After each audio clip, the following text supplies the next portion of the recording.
रूप से स्वामी अवमुक्तेश्वरानंद जी ने जो बात कही है वो बहुत सुंदर बात कही है और स्वागत योग्य है, आचरण करने योग्य है। स्वामी अवमुक्तेश्वरानंद जी महाराज ने जो बात कही है कि किसी सार्वजनिक स्थल पर या धर्मोपदेश करने का अधिकार केवल ब्राह्मणों को है, क्योंकि सब धर्मों के लिए ब्राह्मण पूज्य है, सब विशेष जातियों के लिए ब्राह्मण पूज्य है। तो निश्चित रूप से किसी को भी, किसी अन्य जाति के लोगों को सार्वजनिक मंच पर बैठ करके धर्मोपदेश करना सर्वार्थ अनुचित है, क्योंकि ना ये शास्त्रोक्त बात है, ना ये वेदों में कहीं वर्णित है। हाँ, अगर आप अपने धर्म के अनुयायियों के बीच में बैठ करके आप धर्मोपदेश करते हैं, अच्छी बात करते हैं, तो इसमें कोई बुरी बात भी नहीं है और इसमें हिंसक प्रवृत्ति नहीं आनी चाहिए। किसी भी समुदाय के लोगों के खिलाफ हिंसक प्रवृत्ति आना ये सर्वथा अनुचित है।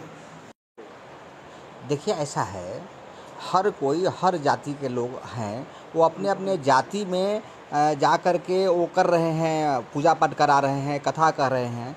परंतु भागवत के हिसाब से देखा जाए तो भागवत जी में स्पष्ट लिखा है कि विरक्त, वैष्णव और ब्राह्मण जो होगा वही सार्वजनिक स्थल पर बैठ कर कथा।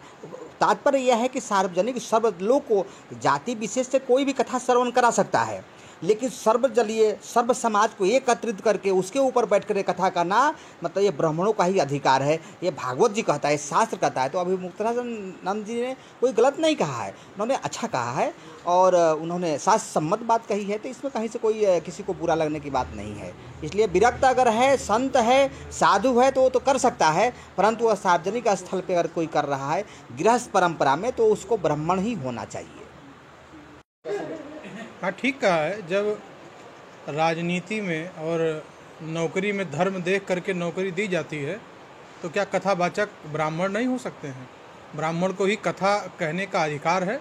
हाँ, ये बात अलग है कि हिंसा का कोई स्थान सभ्य समाज में नहीं होता है, लेकिन जो बात शास्त्र सम्मत है, लिखा हुआ भागवत में, विप्र ब्राह्मण और वैष्णव विरक्त, इन लोगों को अधिकार है राम कथा, कृष्ण कथा कहने का। मुझे नहीं लगता है कि अगर शंकराचार्य जी ने इस बात को कहा है कि ब्राह्मण ही कथा कह सकता है, तो निश्चित रूप से कथा कहने का अधिकार ब्राह्मण को है।